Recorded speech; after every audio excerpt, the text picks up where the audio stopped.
Dear Father in heaven, thank you for the priceless heritage that you have given to us. Amen.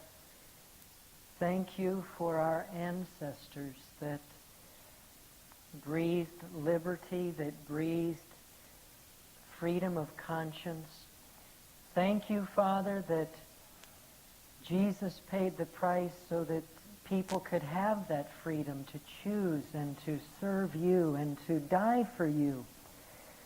And we're thankful for the men and women through the ages who stood unflinchingly for what was true.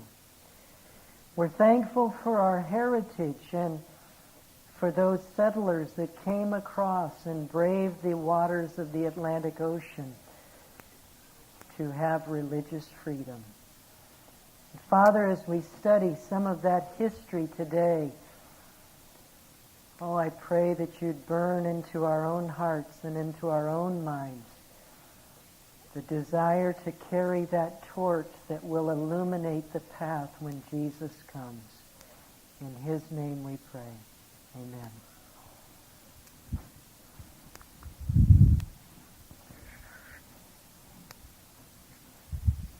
I'd like you to open your Bibles this afternoon as we get started with, this is Behind the Door, Part 18.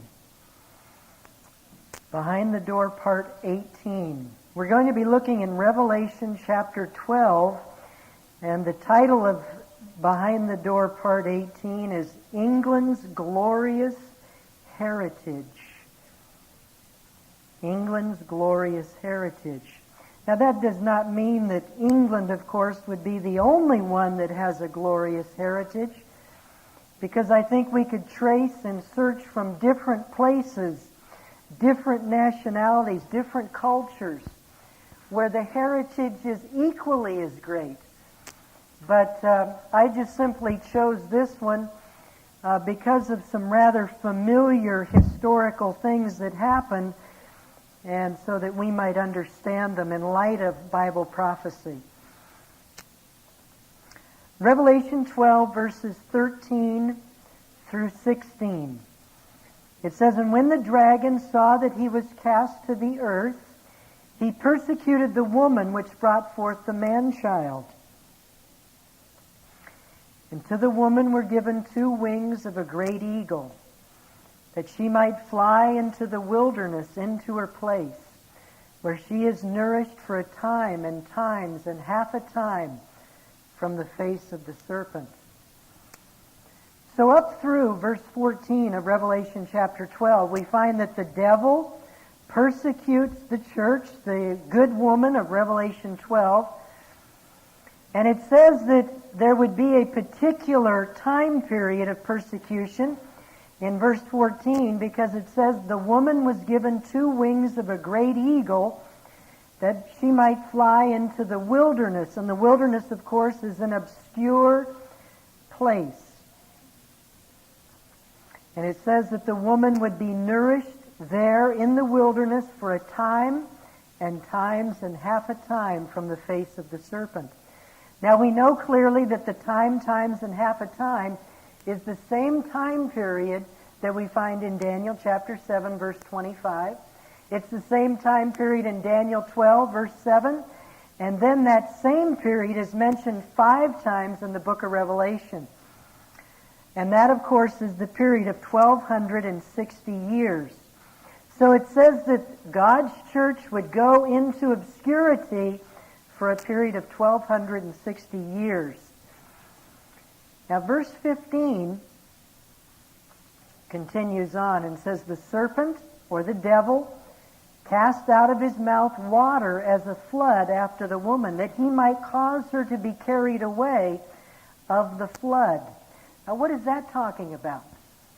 Obviously, the devil would seek other resources to try to destroy the church of God. Because through the Dark Ages, there were, of course, as God's people began to come out of the darkness of obscurity and into the light, the devil had to take further advances at destroying the people of God. And we're going to look at, in England, different people who God raised up to begin to shed the light of truth on the world. And so it says here that the serpent cast out of his mouth water as a flood, that he might cause her to be carried away. And it says, and the earth helped the woman, and the earth opened her mouth and swallowed up the flood, which the dragon cast out of his mouth.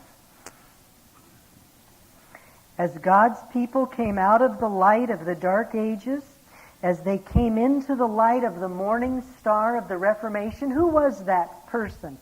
Who? No, it wasn't Martin Luther. Who was the morning star? The man who, after Ellen White quotes a historian in Great Controversy, she says, the noon of the papacy was the midnight of the world. So from about 538, when the papacy was entrenched in power, up through basically the 1200s, that was the time of papal dominance in the earth. But in the 1300s, God raised up a man in England whose voice would not be silenced. And he was known as the morning star of the Reformation. It was John Wycliffe. John Wycliffe lived in the 1300s or the 14th century. So as Wycliffe preached, and then the Lollards, who were the followers of John Wycliffe, as they preached in the 1300s, the message of righteousness by faith began to spread, not just in England, but into other parts of Europe. And then in the late 1300s, there was a man on the continent of Europe who began to read the writings of John Wycliffe. And he was a reformer in a place called Czechoslovakia, and his name was John Huss. And so John Huss preached towards the end of the 1300s and into the early part of the 1400s. But John Huss, of course, was burned at the stake in 1415. But the light of truth began to spread, and it was no longer in obscurity, no longer in hiding. So the message begins to spread. And as John Huss is being burned to the stake, he says, yet 100 years, and God will raise up a voice that will never be silenced. And who was that man who was to come 100 years from the time of John Huss in the early part of the 1500s, but a German monk by the name of Martin Luther.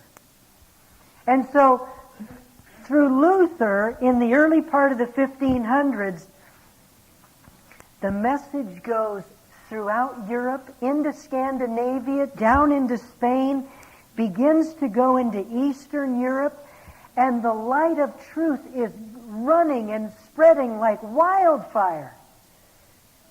Well, Revelation 13, verse 15 and 16 says that the serpent cast out of his mouth water as a flood after the woman, that he might cause her to be carried away of the flood. And the earth helped the woman, the earth opened her mouth, swallowed up the flood which the dragon cast out of his mouth. As the Reformers' message spread throughout Europe, the papacy and the Jesuit order that was created in the early part of the 1540s, they weren't about to stand by and watch this go to all of Europe without trying to stop it. So they began to control various kings and to destroy the Protestant Reformation. And the Bible declares that the devil sought to bring in a flood to destroy the church. But it says that the earth helped the woman and opened her mouth and swallowed up the flood which the dragon cast out of his mouth. Well, as a result of persecution, what did a lot of people who were being persecuted, what did they do? They sought for other shores. They sought for a new world where they could go and worship God according to the dictates of their own conscience. And so we see many, many thousands of people coming across the Atlantic and making their homes in the 13 colonies.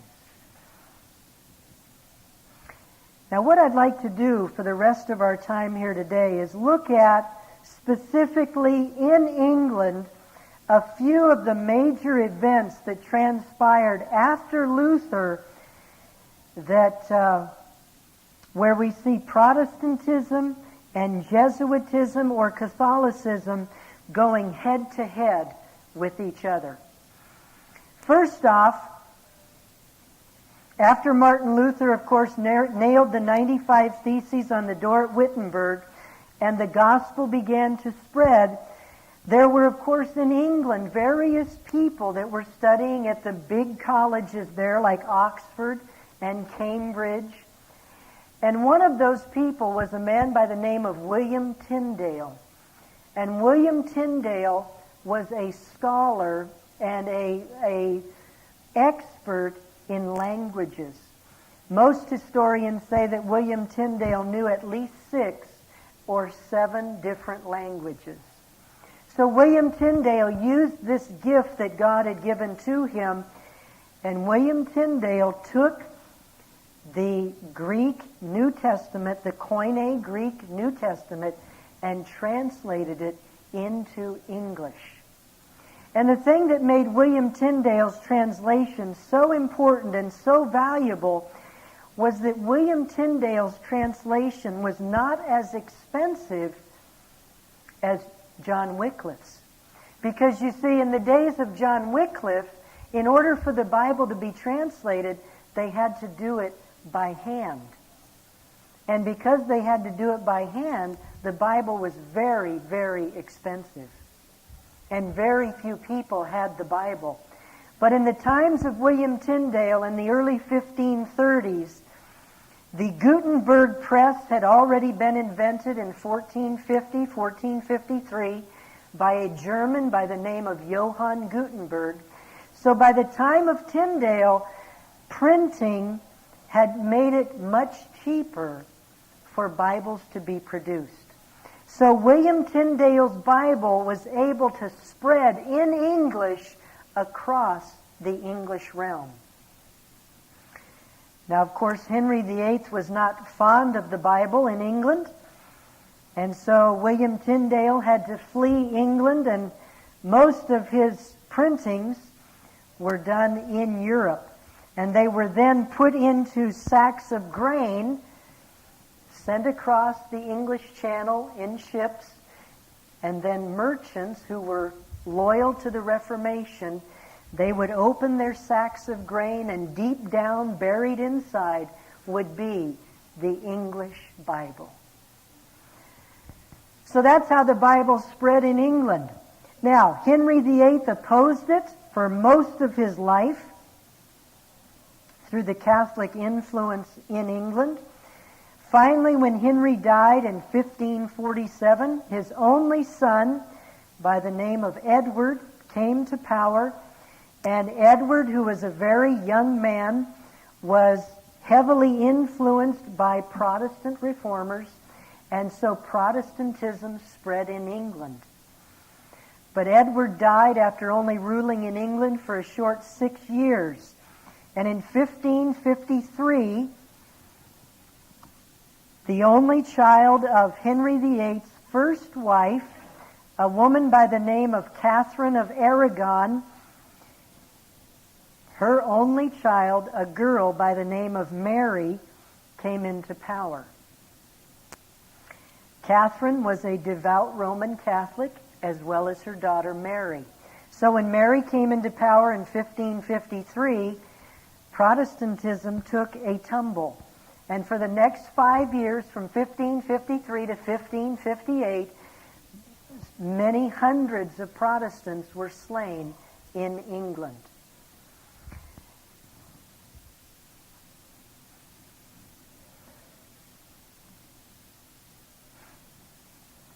In 1558, Mary dies, and that was the beginning of the reign of Queen Elizabeth.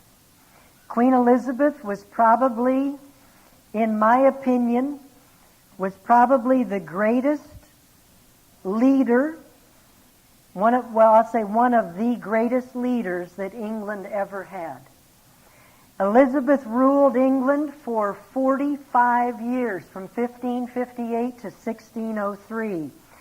Elizabeth was a Protestant, and Elizabeth was the only child of Henry VIII's second wife, and her name was Anne Boleyn.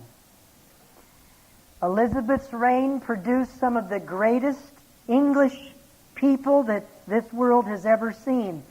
It was during Elizabeth's Protestant reign that England's greatest seaman lived and prospered, and of course that was Sir Francis Drake. It was during the time of Elizabeth's Protestant reign that England's greatest poet lived, and that was William Shakespeare. It was also during that time of Queen Elizabeth's Protestant reign that one of England's greatest statesmen lived, and his name was Sir Edward Coke. Protestantism produced greatness in England, and that should not surprise us then that throughout Elizabeth's reign of 45 years, that there were at least five attempts on Elizabeth's life. When all of those 5 attempts on her life failed, from about 1558 to 1585, the Jesuit order got even more tricky, and it was in 1588 that the Spanish ruler by the name of Philip II sent up the coastline of Europe, right there on the Atlantic Ocean. He sent up to battle with England the most powerful navy this world had ever seen. And that, of course, was known as the Spanish Armada. The Spanish Armada was funded by the Catholic Church. I have that statement in a book called The Babington Plot by J.E.C. Shepherd. The Spanish Armada had priests, Jesuit priests, on board their ships to celebrate victory once Elizabeth was slain and England became Catholic again. So, the Spanish Armada was the Jesuits' last major assault to try to destroy the Protestant government of Elizabeth. Now, thank God that he intervened and the Spanish Armada was destroyed. The Spanish Armada was destroyed by these means. The ships were huge. As they came up the coastline to go up towards England, the little island nation, they ran into strong winds, heavy rains, and many of the Spanish Armada ships were crushed along the coastline or crushed by the awful weather.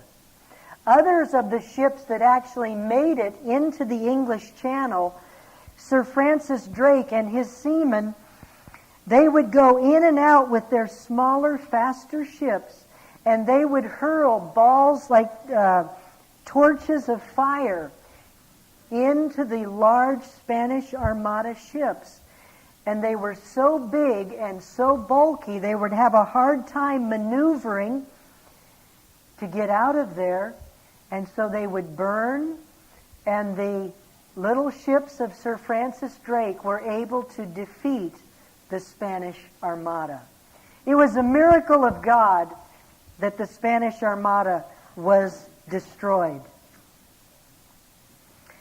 I can honestly say, in light of history, in 1588, that had the Spanish Armada succeeded and been victorious, over Queen Elizabeth, there is no question that today, as I talk, I would be speaking Spanish.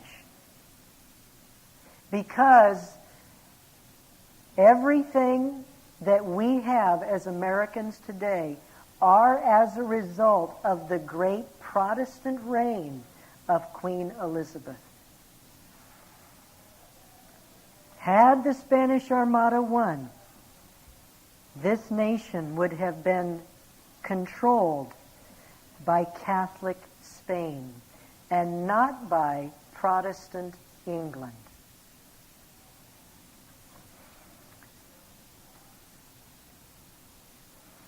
Sir Edward Coke, the great English statesman that I just mentioned a moment ago, he stated this in 1605, a few years after Elizabeth's death.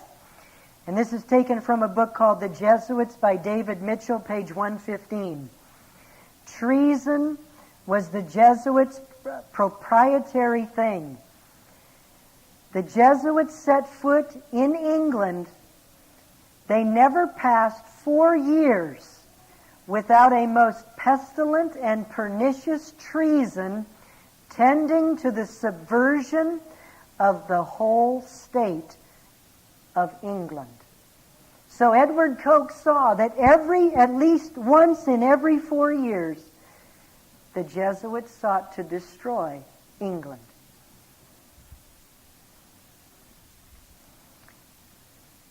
A book called A Popular History of Priestcraft by William Howitt, pages 160 and 161. He stated this: with the continual attempt of these pernicious wretches, the Jesuits, against the liberties of England and the life of Elizabeth, every English reader is familiar. The names of Crichton, Garnett, Parry, Cullen, Gerard, and Tesmond successively engaged in the design of assassinating the Protestant Queen will forever perpetuate their abhorrence in England. Do you know what Elizabeth did after the Spanish Armada? She began to persecute in England, to execute and to drive out of England, guess who? Who do you think she sought to drive out of England after the Spanish Armada? Roman Catholics. That's exactly right, Graham. Elizabeth and her secret service, her secret police, if you will, they began to hunt down in England the Jesuits and Roman Catholics and to execute them or to drive them out of their country. Now, it's very interesting. If you read a history book about this time period, they'll say, oh, Elizabeth was a bad person because she hurt Catholics or Jesuits. But you know what, folk? If you come right down to it, who in their right mind would give religious freedom to somebody who will use it to try to cut your throat? Do you give religious freedom to somebody who's going to turn around and burn you if you give it to them? No, you don't.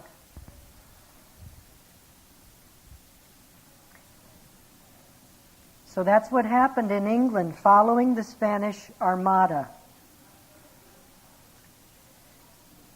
Elizabeth, as we said, died in 1603.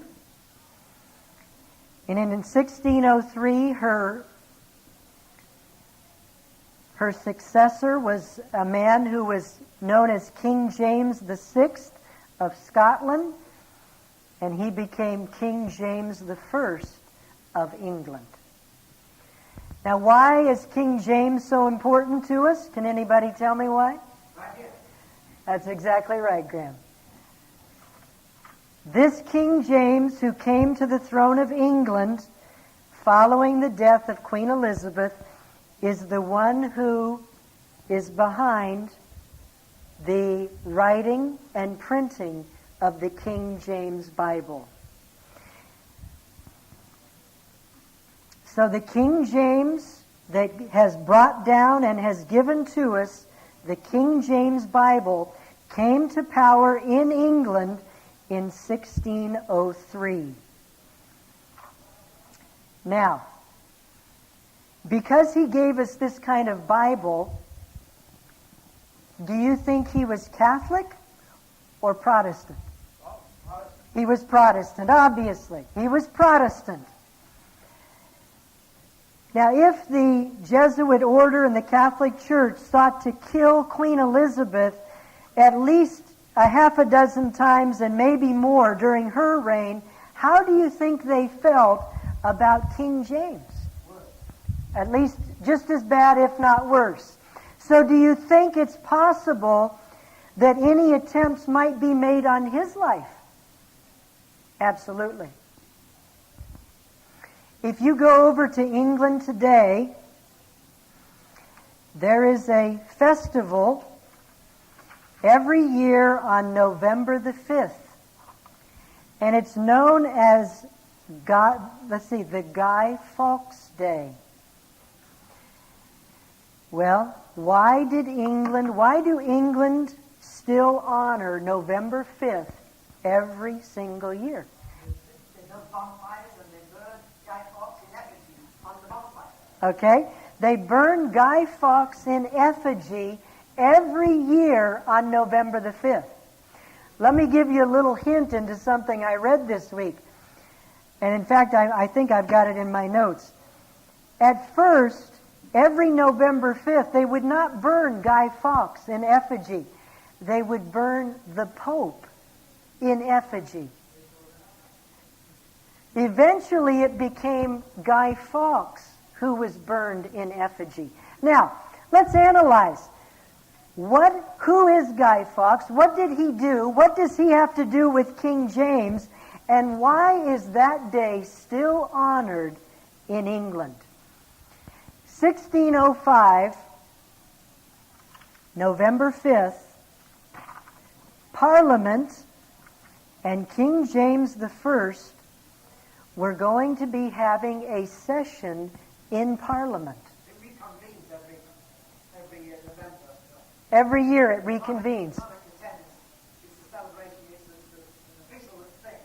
And the monarch attends on the first day. So reconvening in Parliament, like over here, when they come back after the summer recess. Okay. Same thing. Okay. So every year in November, the Parliament and the monarch get together and reconvene and get back into session. Let me just read some things from history. On November 5 of 1605, 2 years after King James came into power, a plot was discovered to blow up Parliament. At its opening, with a stash of gunpowder stored in the cellars below the House of Lords. The event is closely linked to the name of Guy Fawkes. He was not the leader of the group of conspirators. Instead, Robert Catesby was acknowledged as the foremost of the Catholic conspirators. King James, who had already escaped assassination attempts in Scotland, declared November 5th a day of national celebration. Guy Fawkes Day is still celebrated today, although the symbolic figure initially burned was the Pope rather than Guy Fawkes.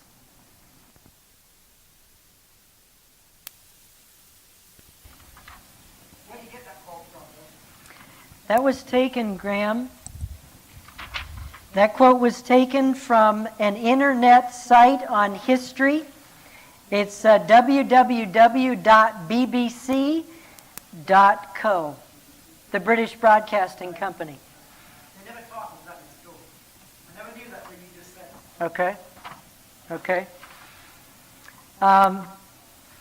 Guy Fawkes was the one who was caught under the House of Lords with 36 barrels of gunpowder. So Guy Fawkes was the one who was commissioned by Robert Catesby and the other Catholic conspirators. He was the one who was to ignite the 36 barrels of gunpowder. They say he had the thing, he had the lighted thing already in his hand at the closet. Okay? It was pretty close. It was very close, They Graham. brought the gunpowder in on the River Thames, which is right there. That's where the house of bomb was at. He brought it in by barge. Okay. They never discovered it. Okay? They couldn't figure out. They got warnings about this, and they couldn't figure it out. They never started going in there with anything, just because it was going in at night from the River Thames off barges. Okay? Okay? So they were taking it from the barges that were going down the River Thames, putting it in there at night. They had 36 barrels of gunpowder. Guy Fawkes was caught, and 2 leading Jesuits in England, amongst others, were involved in the conspiracy, and 2 leading Jesuits in England were executed. A few notes about Guy Fawkes. He was surrounded in his growing up years by many Catholics during his school days who were later involved in the gunpowder plot. He converted to Roman Catholicism. He worked in the house of the Viscount Montague. He was an adult. As an adult, he enlisted in the Spanish army. Guy Fawkes was in correspondence with the Spanish court, which was Roman Catholic. But along with several conspirators, he was given the opportunity to rise up and dispose of King James I. And of course, the idea was to explode the gunpowder during the opening of Parliament on November 5th, 1605, when King James and the Protestant Parliament would all be present. Now, as Graham brought out, Guy Fawkes was about to ignite the 36 barrels. King James, the Protestant leader of England, and all of the Protestant Parliament would have been blown to smithereens. That would have caused insurrection, chaos, and the possibility of an overthrow and a takeover by some Catholic peoples who wanted to overthrow Protestant England. The only reason he was caught, he was discovered, Bill, is because Guy Fawkes had a cousin that he loved, and he was going to be, he was a member of Parliament, I believe, or a courtier or something, and he was going to be there. And he didn't want him to get blown up too, so he said, if I were you, I wouldn't go to the opening of Parliament. And Okay. So his cousin got suspicious and told him. They searched everywhere, and they couldn't find low, they couldn't find a thing. Then they finally went down. I mean, on the very day, went down to the cellars, and there they found him. And that's why he was caught, because he told his cousin. Okay. I want to get that. The reason that Guy Fawkes was caught, Graham has just shared, and of course Graham is from England and learned this growing up, that Guy Fawkes had a relative that was in Parliament, and he warned his cousin or his relative not to go to Parliament on that day. And so that got everybody thinking, and so they began to search high and low to see why he was not supposed to go. And then, of course, the gunpowder was found. Now, if Guy Fawkes was living in 20th or 21st century America, what would we call his attempted act in blowing up Parliament? What would we call that? Terrorism. We'd call that terrorism. It's exactly what we'd call it, is terrorism. And who was behind this terrorism act of 1605? It was the papacy and the Jesuit order. So terrorism had its origins in Vatican City, and that's where it remains today. Now, King James, because they could not blow him up, finally the King James Bible came out right around 1610. And from that time on, from 1610 on, there has been one attempt after another to destroy this great masterpiece that King James has given to this world in the King James Bible. Next month, on Behind the Door, Part 19, we're going to look at the attempts by the Jesuit order to destroy the King James Bible. King James lived till 1625. And on that year of his death in 1625, Charles, his son, Charles I, came into power. And lo and behold, shortly after coming to the throne in 1625, King Charles I married a Roman Catholic French princess by the name of Henrietta Maria. Now, Henrietta Maria, as a devout Roman Catholic, had a tremendous influence on her husband.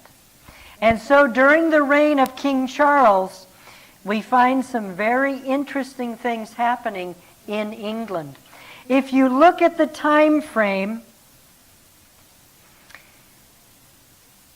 King James, 1603, 1625, then King Charles, 1625 to 1649, when he was executed. It was right in that time frame that we have a lot of people coming to America, don't we? Lots and lots of people started coming to not the United States, but they started coming to the New World. Why did people come during the reign of King James? Well, some people came during his reign because of economic reasons. They wanted to get rich over here in this new world where they could explore and maybe get a lot of wealth. Some people came to the United States, to the New World during King James's reign, was because King James believed that he ruled by divine right. Now, we've talked about divine right before. What that simply meant is King James believed that God had given to him the right to rule. And so nobody could oppose King James. As a result, King James at times was oppressive. And so many people left England, even during King James' rule, to come to the New World. King Charles I also believed in divine right. He believed that he was above the law and answerable only to God. Unfortunately, King Charles's God was the man who sat in St. Peter's chair as a Roman Catholic. During King Charles I's rule, in 1629, he abolished Parliament, who were Protestant. And for the next 11 years, Charles I ruled England with an iron hand. Things came to a head during King Charles I's reign when his wife encouraged him to arrest some of the members of Parliament who refused to agree with him. At that point, in around 1640, there was civil war that took place in England. And the man who came to fight for the Protestants, the Puritan Protestants, was a man by the name of Oliver Cromwell. Oliver Cromwell was the man who squared off against Charles I, and it was Oliver Cromwell who brought to an end the reign of Charles in England. Now, a few other statements. This is from the Encyclopedia Britannica concerning Charles I. It says, Charles's marriage to the devoutly Catholic French princess further incensed the increasingly Protestant Puritan nobility. Her Catholic friends flooded into the royal court. She was a meddlesome woman who put her wants and those of her friends above the needs of England. So this Roman Catholic princess had tremendous influence over England for many, many years. The Britannic Encyclopedia Britannica goes on, Charles foolishly tried to arrest 5 members of Parliament on the advice of his wife, which brought matters to a head. The struggle for supremacy led to civil war. So, Charles I's wife, Henrietta Maria, a Catholic princess, encouraged Charles I to push for absolute control in England. And that's what led to a civil war. The Civil War started right around 1640 and continued on more or less until 1649 when Charles I was executed. Now we mentioned something about Oliver Cromwell, and I want to take a look at a few things that have to do with him in light of our Protestant Puritan heritage. From the internet on different documents that I think I could find in many, many places, this is what I found about Oliver Cromwell. As a Puritan and as a Protestant, Oliver Cromwell found himself standing firmly with the opposition to Charles I. The Puritans were zealous Protestants. They led the movement, especially in the period of 1640 to 1642, against Catholicism. They were against images. They were not interested in building churches and regarded the importance of the beliefs and behavior of the inner man, not outward observances. The Puritans feared popery, and during the first quarter of the century were forming a large percentage of the English people immigrating to New England. So Oliver Cromwell feared the rise of Catholicism in England. In a book by J.T. Headley called The Life of Oliver Cromwell, pages 61 and 62, we find these words.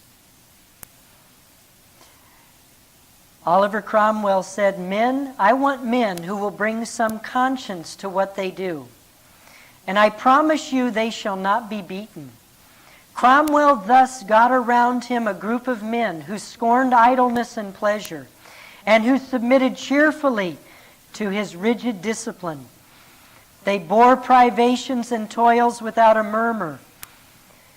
They slept, says Cromwell, slept beside them on the cold earth and shared their hardships.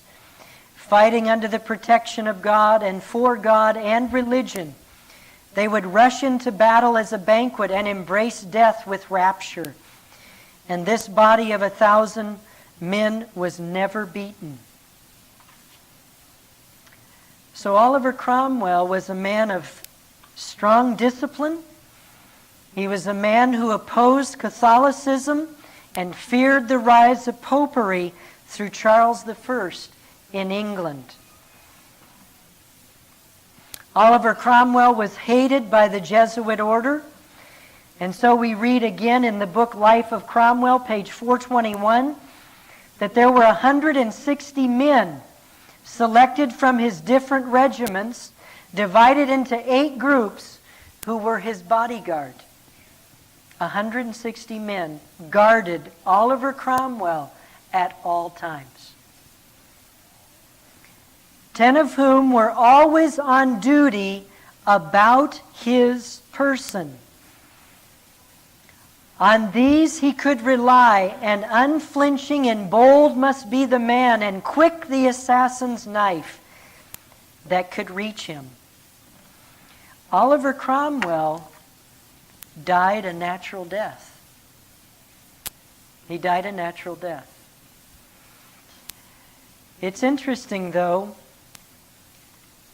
Oliver Cromwell had many children, and his favorite daughter, known as Lady Claypole, she died of poisoning. She was poisoned to death. In the book again by J.T. Headley called Life of Cromwell, pages 422 and 423, it says, the Lady Claypole, his favorite daughter, was taken sick with a fatal and most painful disease. Her convulsions and cries of distress tore his heartstrings asunder and shook that strong and affectionate nature to its foundations. His kingdom, his power, the commonwealth were all forgotten, as for 14 days he bent over his beloved child. So Lady Claypole was poisoned by the Jesuits in order to get back at Protestant protector Oliver Cromwell. This will give us another window into Cromwell's life. This is talking about the Waldenses, who we all know to have been very, very faithful Christians during the Dark Ages. It says this from the same book, pages 393 through 397. It says, 6 Catholic regiments had been appointed to drive the Vaudois, which is another word for the Waldenses, had been appointed to drive the Vaudois from their homes in the middle of winter. The cruelties, the inhuman barbarity that marked the proceedings against the poor Protestants are well known. Villages were burned to the ground, men were hewn in pieces, children's brains dashed out against the rocks. 150 females were beheaded, their heads were used in a game of bowls. When the news reached Oliver Cromwell, he burst into tears. These were the saints of God who had suffered, and all his compassion roused within him. On that day, he was to sign a treaty with France, but he immediately refused, declaring that negotiations would proceed no further until Louis XIV and his Jesuit confessor and Cardinal Mazarin, the prime minister, would pledge themselves to help him in saving the Vaudois Protestants.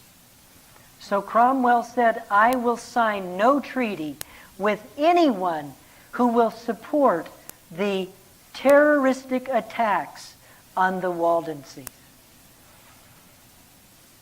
And then it goes on, a day of fasting and humiliation was appointed. A collection was taken.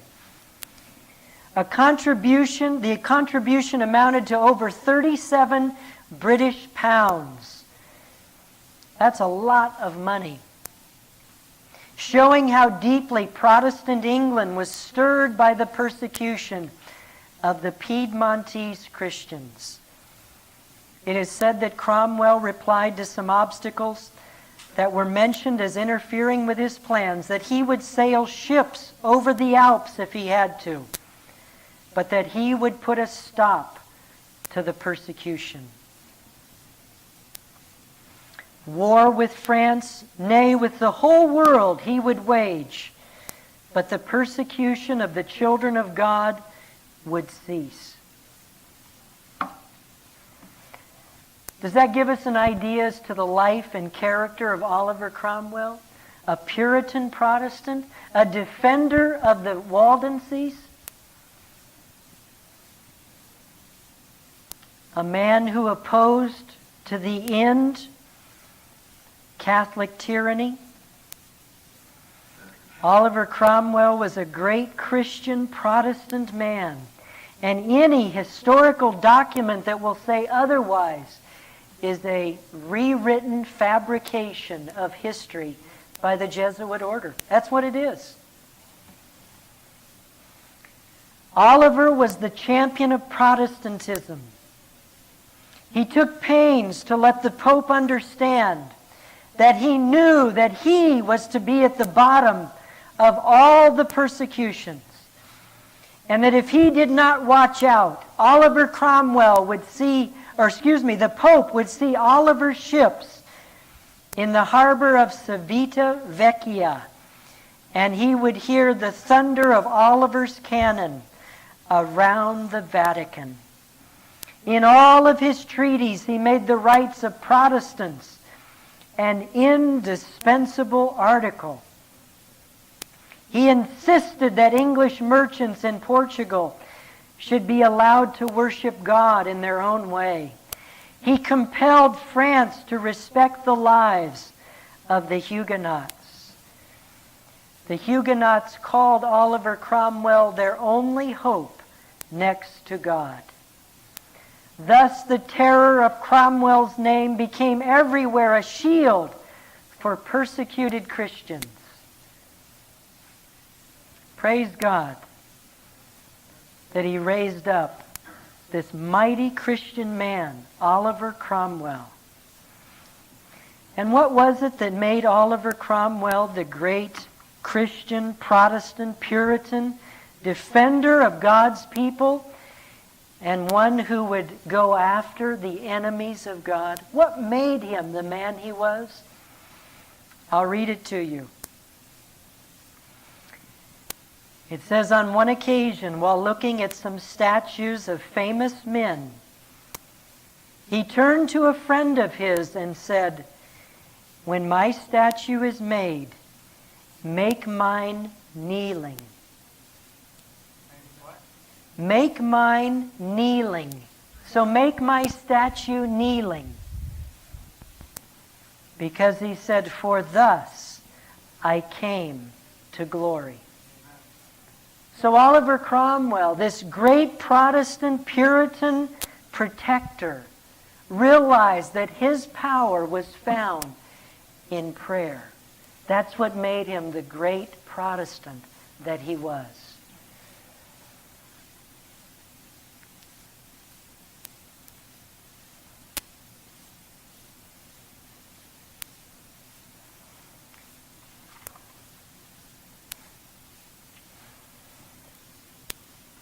Now, I was told recently that in Ireland, where many of my descendants have come from, that Oliver Cromwell is not looked on very nicely. It's very interesting in studying about history, and I'm just going to touch it briefly. In the year 1641, October 23rd, 1641, there was one of the worst massacres that has ever taken place. It's been known as the Irish Massacre of October 23rd, 1641.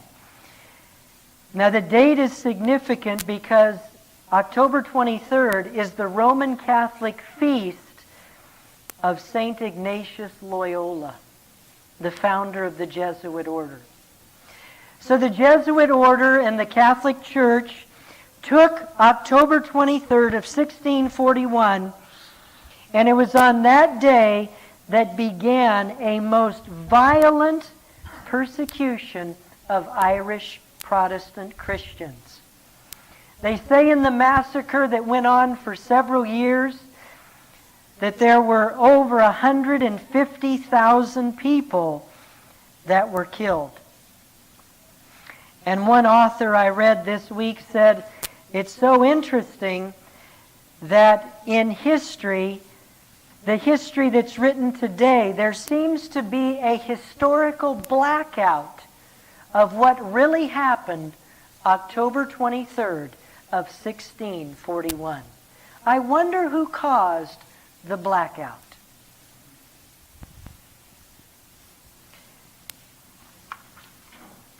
Well, 1641, Oliver Cromwell was involved in a terrible civil war in England with Charles I. And so he did nothing about the massacre in Ireland in 1641. But we find that once the Civil War was over in England,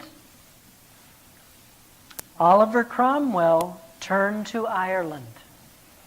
And he said this 8 years of persecution of Protestants in Ireland is going to stop. And it's going to stop now. Well, the Jesuits said, sorry, we're going to keep right on going. So Oliver Cromwell invaded Ireland in about 1649, right after Charles I was executed in England. And Oliver Cromwell went in, warned a Jesuit Catholic town by the name of Drogheda, where there were about 2,000 men, women, and children in the city or the town. He warned them to stop what they were doing, to stop persecuting Protestants. And they refused. And so Oliver Cromwell and his army went in, and every single person in Drogheda was killed. 2,000 people. Now, interestingly enough, if you read history or you go back to encyclopedias and you read Irish history, they will talk about what a barbarian Oliver Cromwell was, because he annihilated 2,000 people in Drogheda in 1649. The true facts of history are that the Irish Protestants had been persecuted and annihilated for about 9 years. And then Cromwell warned the Catholics to cease what they were doing. And when they refused, then it was that Cromwell went in and wiped out the city. It's little wonder why we still hear in the press today that there's trouble in Ireland.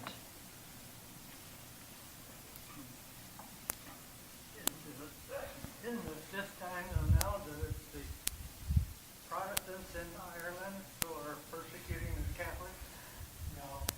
No, Ray. Ray, what has happened, Ray, is this. As you can see from history, the Jesuits massacred 150,000 Protestants from 1641 to 1649. Ray, the Jesuit order in the Catholic Church wanted to obliterate Protestantism from Ireland. That's what they wanted to do. Completely wipe it off the land of Ireland. What has happened since then, Ray, is this. The Protestants who have remained in Ireland, they have not forgotten their history.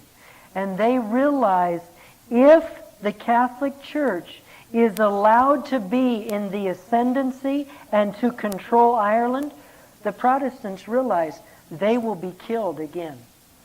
And so to defend themselves, Ray, and to protect what they have resorted to the use of weapons. That's what's happened.